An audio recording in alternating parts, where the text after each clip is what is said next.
daily fact, the storage of truth. বিসমিল্লাহির রহমানির রহিম।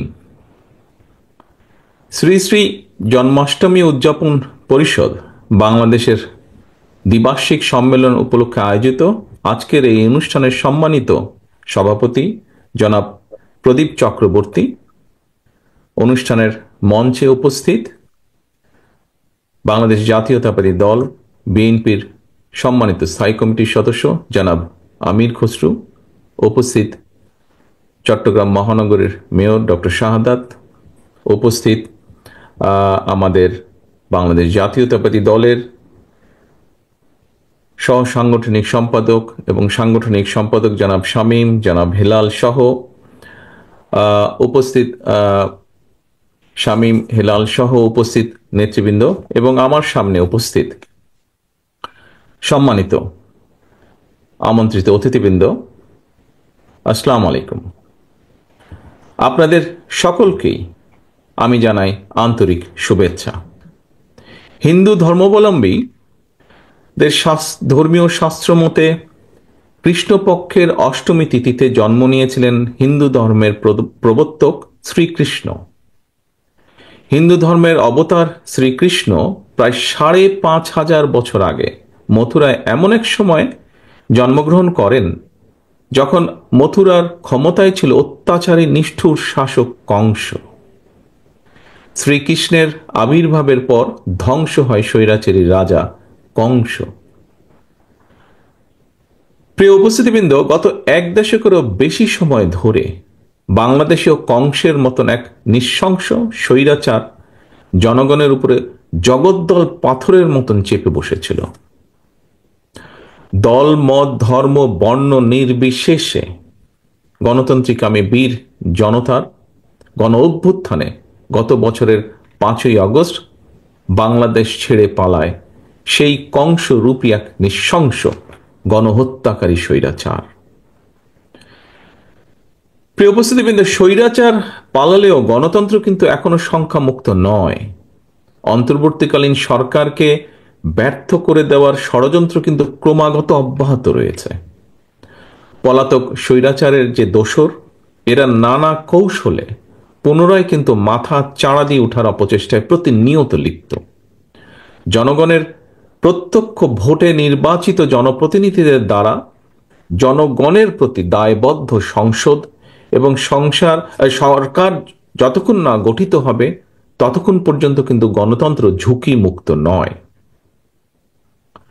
সনাতন ধর্মের প্রিয় ভাই ও বোনেরা, চট্টগ্রামের জে এম সেন হল প্রাঙ্গণে আজকের এই দ্বিবার্ষিক সম্মেলনে জন্মাষ্টমী উদযাপন পরিষদের সাবেক এবং বর্তমান নেতৃবৃন্দ ছাড়াও এখানে উপস্থিত রয়েছেন বিভিন্ন মঠ মন্দিরের সাধু, সন্ন্যাসী, মহারাজ এবং সনাতন ধর্মের অনুরাগীগণ। এই অনুষ্ঠানে আপনারা আমাকে যে আমন্ত্রণ পত্র দিয়েছেন সেখানে 15 লাইনের যে আমন্ত্রণ পত্র, এই আমন্ত্রণ পত্রে আপনাদের উল্লিখিত 2টো লাইন আমি আপনাদের মাধ্যমে বাংলাদেশের সনাতন ধর্মের অনুসারীদের উদ্দেশ্যে কয়েকটি কথা বলতে চাই। যদিও সেই কথার কিছুটা প্রতিধ্বনি জনাব আমির খসরু সাহেব ওনার বক্তব্যেও বলেছেন, আমি তারপরে উল্লেখ করতে চাই। সেই চিঠিতে আমন্ত্রণ পত্রে লেখা আছে, গত 17 বছর সংগঠনটিকে রাজনৈতিকভাবে ব্যবহার করা হয়েছে। সাধারণ সনাতনীরা সেটি এখন বুঝতে পেরেছে এবং নতুনভাবে এই সংগঠনকে পুনর্গঠন করার সিদ্ধান্ত নিয়েছেন। এই 2টি লাইনকে কেন্দ্র করেই আমি কথাগুলো বলতে চাই, যার প্রতিধ্বনি অবশ্য এর ভিতরেই আমির খসরু সাহেব ওনার বক্তব্যে বলেছেন আংশিকভাবে। গত 17 বছর আপনাদেরকে রাজনৈতিকভাবে ব্যবহার করা হয়েছে। সত্যিকার অর্থেই এই গভীর সত্যটি যদি আপনারা অর্থাৎ সনাতনী ধর্মের অনুসারীগণ বুঝতে পেরে থাকেন, অবশ্যই এটি আপনাদের জন্য একটি গুরুত্বপূর্ণ উপলব্ধি। প্রিয় ভাই ও বোনেরা, একটি সম্প্রীতি, সমৃদ্ধি এবং মানবিক বাংলাদেশ গড়ে তোলার পথে আপনাদের এই উপলব্ধি আগামী দিনে আমাদের সকলের জন্য অত্যন্ত সহায়ক ভূমিকা রাখবে। আমাদের জেনে রাখা, সকলেরই আমাদের জেনে রাখা প্রয়োজন, রাষ্ট্র এবং সমাজে নিরাপদ বসবাস নিশ্চিত করতে কোনো দলীয় পরিচয় আবদ্ধ থাকা কারো জন্যই জরুরি নয়।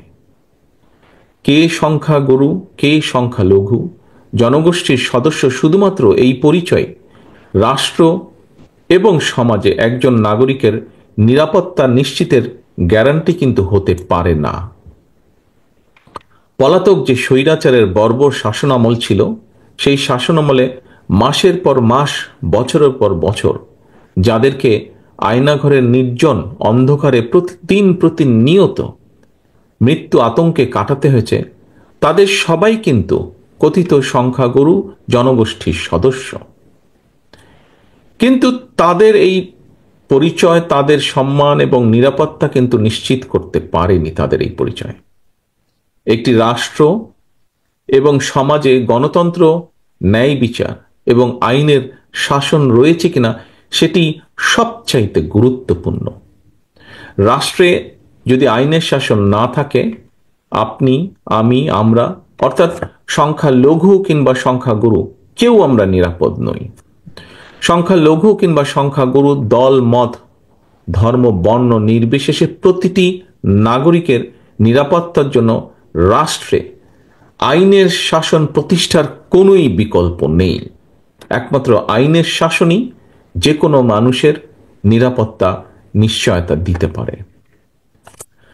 প্রিয় সনাতনী সম্প্রদায়ের ভাই ও বোনেরা, বিতাড়িত পলাতক স্বৈরাচারের সময় গত ১.৫ দশকে দেশের সংখ্যালঘু সম্প্রদায় কিংবা তাদের ধর্মীয় স্থাপনা অথবা বসত বাড়িতে হামলার ঘটনাগুলো যদি আমরা পর্যালোচনা করি, তাহলে দেখব হাতে গোনা ২-১টি ঘটনা ছাড়া বাংলাদেশের সংখ্যালঘু কেন্দ্রিক অধিকাংশ হামলার ঘটনা কিন্তু কোনো ধর্মীয় কারণে হয়নি। প্রত্যেকটা ঘটনা নিবিড়ভাবে তদন্ত করলে স্পষ্ট হয়ে যাবে। এখানে আমাদের পুলিশ বাহিনীর একজন সদস্য আছেন, জনাব মাহফুজ, ওনাদের কাছে এই ইনফরমেশনগুলো অবশ্যই আছে। আমরা যদি অধিকাংশ ঘটনাগুলো নেপথ্যে যে দেখি, আমরা ঘটনাগুলো যাচাই বাছাই করে দেখি, তাহলে আমরা দেখব এই ঘটনাগুলো নেপথ্যে ছিল অবৈধ লোভ লাভের জন্য দুর্বলের উপরে সবলের হামলা কিংবা অসৎ রাজনৈতিক উদ্দেশ্য। সেজন্যই আপনাদের প্রতি আহ্বান, আপনাদের ধর্মীয় পরিচয়কে ভবিষ্যতে আর যাতে কেউ নিজেদের হীন স্বার্থে ব্যবহার করতে না পারে, সে ব্যাপারে আপনাদেরকে সতর্ক থাকার জন্য আমি বিনীত আহ্বান জানাই। সংখ্যালঘু কিংবা সংখ্যাগুরু, এটি কোনো একটি দেশের জনসংখ্যার চরিত্র বৈশিষ্ট্য নির্ণয়ের জন্য কেবল একটি শব্দ মাত্র, এর চেয়ে বেশি কিছু নয়। এই বাংলাদেশে ধর্ম বর্ণ নির্বিশেষে বাঙালি অবাঙালি, বিশ্বাসী অবিশ্বাসী কিংবা সংশয়বাদী, বাংলাদেশের প্রতিটি নাগরিকের একমাত্র গর্বিত পরিচয়, আমরা বাংলাদেশী। এই বাংলাদেশ আপনার, আমার, আমাদের সবার, বাংলাদেশের প্রতিটি নাগরিক সকল ক্ষেত্রে সম অধিকার ভোগ করবে। এটাই বিএনপির নীতি, এটাই বিএনপির রাজনীতি।